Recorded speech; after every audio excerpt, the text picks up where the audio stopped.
Buenísimas, buenísimas, buenísimas mañanitas, soleadas con montañas del occidente hermosas, hermosas, hermosas. Mi Cristo interior, salud y bendice a tu Cristo interior. Tú que vas a conectarte hoy o mañana, y también el de aquellos que queriendo conectarse no pueden. Hoy es jueves 30, se acabó. Fini Capri, murió caput. Hoy es jueves 30 de junio de 2016. El programa es el número 1263. Wow. Que el espíritu de sabiduría descienda sobre nosotros todos y nos ilumine a mí para decir lo que debo decir, a ustedes para comprenderlo. Gracias por sus correos, gracias por lo que en ellos escriben, gracias por sus manifestaciones y buenos deseos de bienestar y salud para conmigo. Gracias, gracias, gracias. Y gracias por sus oraciones. Gracias, gracias, gracias. El Testamento de la Nueva Medicina. Este es el libro que estamos leyendo hace 2 días, 3 días, del señor Rirke Girhammer, sobre la Nueva Medicina. Dice así el señor Hammer: este libro es el testamento de mi hijo Dirk. Yo lo llevo adelante como administrador de su legado. En ningún caso se le puede negar a quien lo necesite para sobrevivir, pero nadie puede enseñarlo sin mi consentimiento explícito. Los denominados maestros de la medicina oficial han obstaculizado durante años este testamento por motivos incongruentes y fuera de la medicina, simples y llanos, celos e ignorancia. Que para vosotros, mis pacientes, el testamento de mi hijo Dirk, contenido en este libro, sea vuestra esperanza. La mayor parte de vosotros podrá reencontrar la salud cuando comprenda y siga el sistema en el modo correcto y cuando haya médicos formados por mí con buenas manos y un corazón compasivo que os serán de gran ayuda. Este sistema de la nueva medicina será considerado entonces la más grande bendición de toda la ciencia médica. Todo lo que se ha escrito hasta aquí se ha dicho según la ciencia y del modo más cercano a la verdad, modificado solo en la medida en que la intimidad del paciente lo requiera. Es que la intimidad del paciente es quebrantada por muchos médicos porque dicen que los médicos ¿saben qué?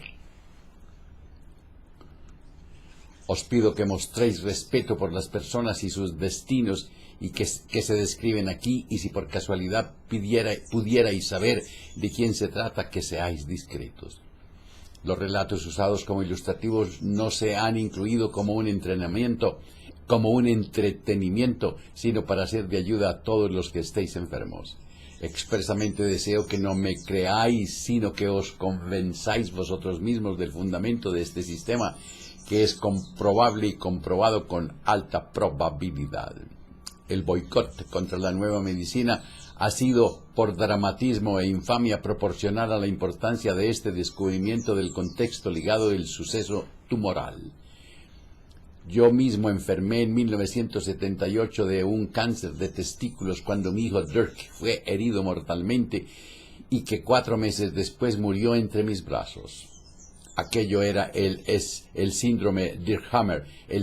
Un suceso así de dramático puede ser percibido por las personas de nuestro alrededor como un shock. Pero la mayor parte de los shocks vividos de este tipo o parecidos se reflejan solo en el interior del paciente, sin que se noten en el exterior. Por otra parte, no son menos dramáticos ni menos activos en el organismo del paciente, porque lo único importante es lo que el paciente percibe o ha percibido. Estos normalmente no pueden hablar de ello con nadie, aunque nada les gustaría más que hablar de su conflicto con el corazón abierto. El síndrome de Dirkhammer es el cimiento y la base de toda la nueva medicina y de la comprensión global del suceso tumoral o actualmente de todas las manifestaciones patológicas. El cáncer no se produce por una sucesión de conflictos, los denominados factores de riesgo, ni por grandes conflictos. Un síndrome Dirkhammer Es por lo tanto el cáncer. Están causados al contrario por un conflicto imprevisto, a manera de choque que nos coge a contrapié. No son los 100 tiros a la portería del campo de fútbol los que hacen un gol, sino el tiro inesperado o falseado a propósito que coge al portero a contrapié. Justo ese es el que llega imparable a la portería. Esto es el conflicto biológico que entiendo y que tenemos en común con las otras criaturas, los mamíferos e incluso con las plantas. El descubrimiento del contexto del cáncer era para los vivos aparentemente difícil. Lo ha descubierto un difunto. Os paso su legado. Con su muerte, él nos ha dado la ocasión para descubrir estas correlaciones, pero creo que también tras su muerte siga siendo partícipe de este descubrimiento mucho más de lo que se puede imaginar. Esto sucedió de la siguiente manera. En septiembre de 1981, cuando por primera vez creí haber encontrado un sistema de la génesis del cáncer, es decir, el síndrome de Dick Hammer, se me flojearon las piernas, como se suele decir. Este descubrimiento me pareció demasiado grandioso porque yo mismo me lo creía. Por la noche tuve un sueño con un hijo Dirk, con el que sueño a menudo y con el que discuto en sueños. Se me apareció sonriendo con bondad como hacía normalmente y me dijo: lo que has encontrado, Gerd, es correcto, es de todo correcto. Te lo puedo decir porque ahora sé más de eso que tú. Has estado maravilloso al descubrirlo. Desencadenará una revolución en la medicina. Puedes hacerlo público bajo mi responsabilidad, pero tienes que seguir estudiando. Todavía no lo has descubierto todo.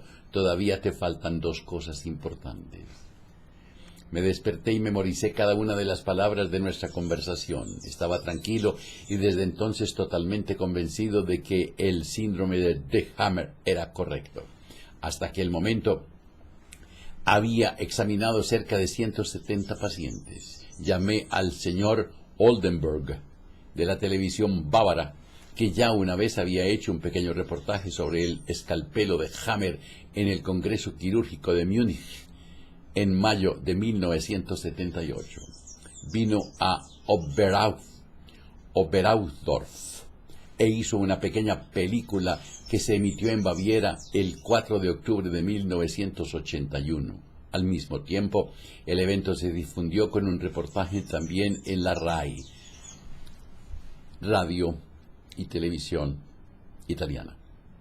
Me puse a estudiar otros casos. Sabía bien que en poco tiempo me prohibirían el ejercicio en la clínica porque mis resultados eran contrarios a los de la medicina oficial.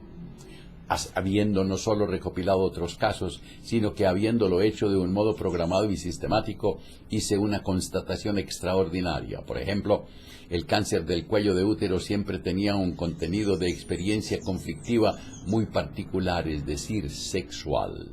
Por el contrario, el cáncer de mama conlleva siempre un conflicto humano general, a menudo incluso madre-niño.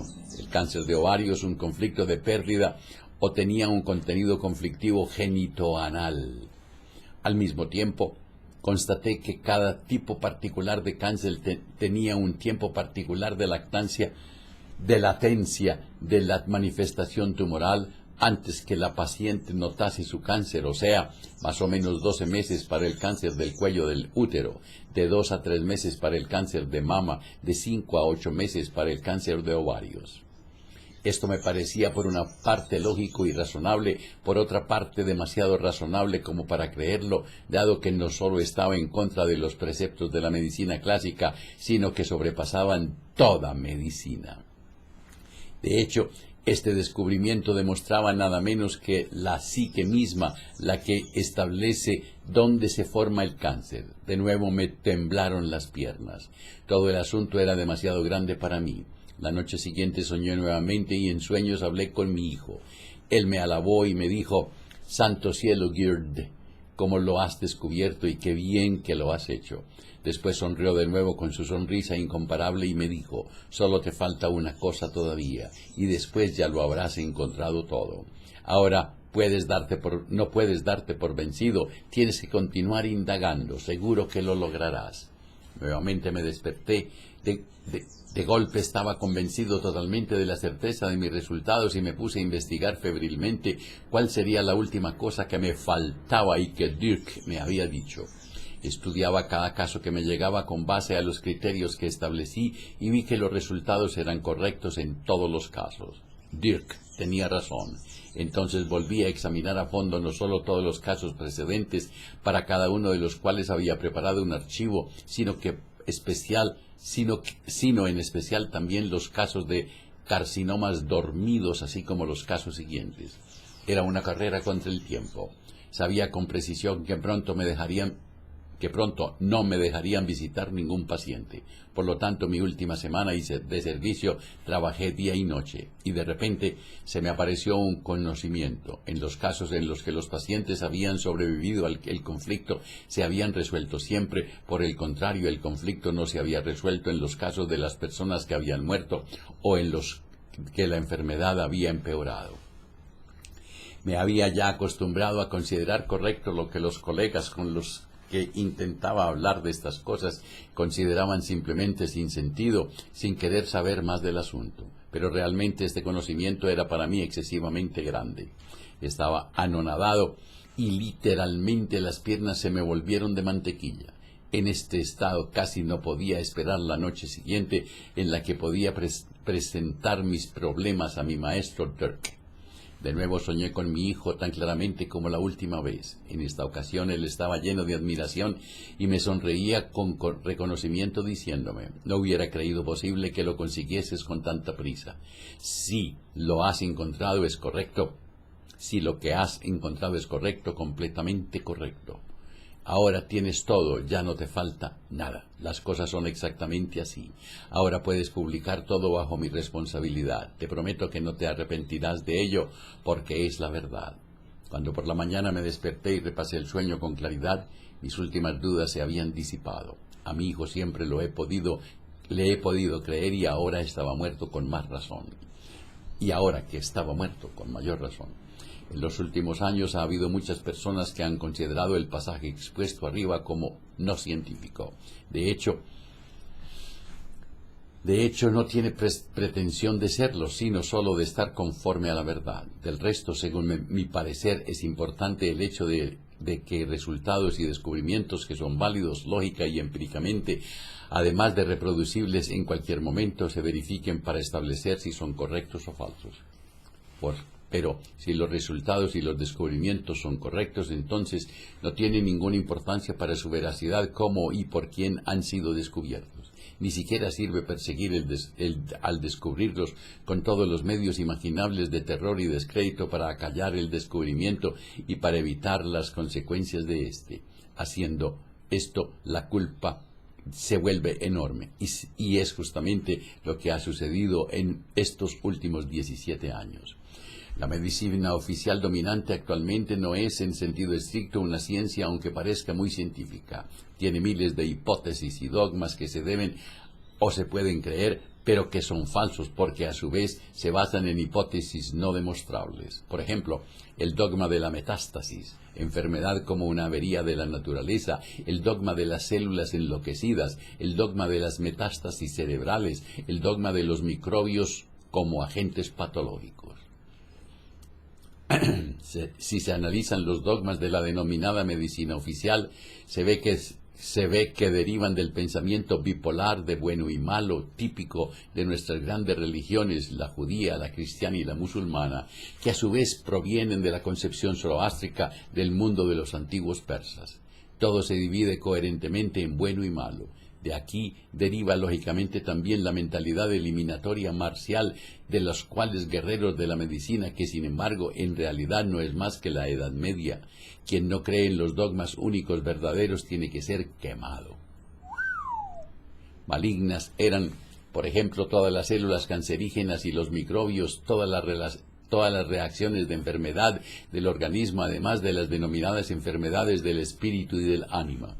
La maldad estaría en el hecho de que la madre naturaleza comete continuamente errores, muestra desviaciones, averías que provocan cáncer, que se supone que es un crecimiento incontrolado, invasivo en los órganos vecinos, aunque se sepa que existen los denominados límites de los órganos. Por ejemplo, entre cuerpo del útero y cuello del útero.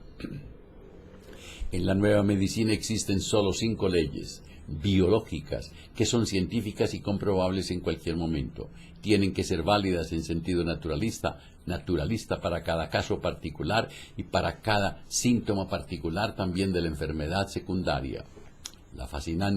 Lo fascinante de la nueva medicina es ahora el hecho de que tenemos que reconocer que todos estos presuntos errores y averías malignas de la naturaleza eran justamente los programas especiales biológicos sensatos, que por nuestra ignorancia hemos interpretado mal. Por lo tanto, todo lo que habíamos llamado enfermedad en realidad formaba parte siempre de un programa especial. También los microbios que hemos considerado malignos y a los que había que combatir eran nuestros fieles colaboradores, por ejemplo, para descomponer el cáncer durante la fase de curación o para rellenar necrosis y úlceras también en la fase de curación. Confirmación. En los días 8 y 9 de septiembre de 1998, en el Instituto Oncológico de St. Elizabeth en Bratislava y el Departamento Oncológico del Hospital de Trnava fueron examinados 7 casos de pacientes por un total de otros 20 enfermedades en presencia del rector de la Universidad de Trnava, del decano de la Facultad de Metodología Curativa y Social de la Universidad y de 10 profesores catedráticos. Los informes médicos de estos casos clínicos redactados por el Dr. James están en el anexo. Se debía establecer si en base a las reglas naturales de la prueba de poder ser reproducidas en cada caso se pudiese definir la verificación del sistema. Así ha sucedido. En realidad no ha sido posible examinar por falta de informe de exámenes completos todos los 100 casos que en cada enfermedad particular se puede examinar según las leyes de la nueva medicina, pero en aquellos en los que se ha hecho han demostrado que todas las leyes biológicas de la nueva medicina se confirmaron. ¿Cómo les parecen las guayabitas? Pidan estas memorias. Pídanlas. Léanlas. Dice el estudio que si un paciente de cáncer lee por lo menos los 2 primeros capítulos de este libro, se alivia solo. Y por favor, no permitan que a un pariente de ustedes o a ustedes les apliquen quimioterapia. Por favor, no se dejen aplicar quimioterapia. Cuando te abrazas, cuando te amas, cuando te quieres, la vida te abraza, la vida te quiere, la vida te ama. Me acepto y me apruebo como soy, me amo. Me acepto y me apruebo como soy, me amo. Yo soy en cada nuevo día más dulce. Mañana es viernes y hablaremos de todo un poco. Que la prosperidad, la armonía, la sabiduría y el amor sean con ustedes y sus familias, conmigo y mi familia. Si hoy tienes un momento de tristeza, de rabia, de celos, de miedo, de pobreza, de enfermedad, de duda, invoca al espíritu de sabiduría, pídele que descienda sobre ti y te ilumine. Y tú cuéntale. Y si en tu relato hayas algo mal puesto en tu corazón con alguien, perdona a ese alguien, ámalo. Agradece, olvida. Y si es contigo, perdónate, ámate. Agradece y duérmete. Hasta mañana. Y no se les olvide reír, pero por nada del mundo. Hasta mañana.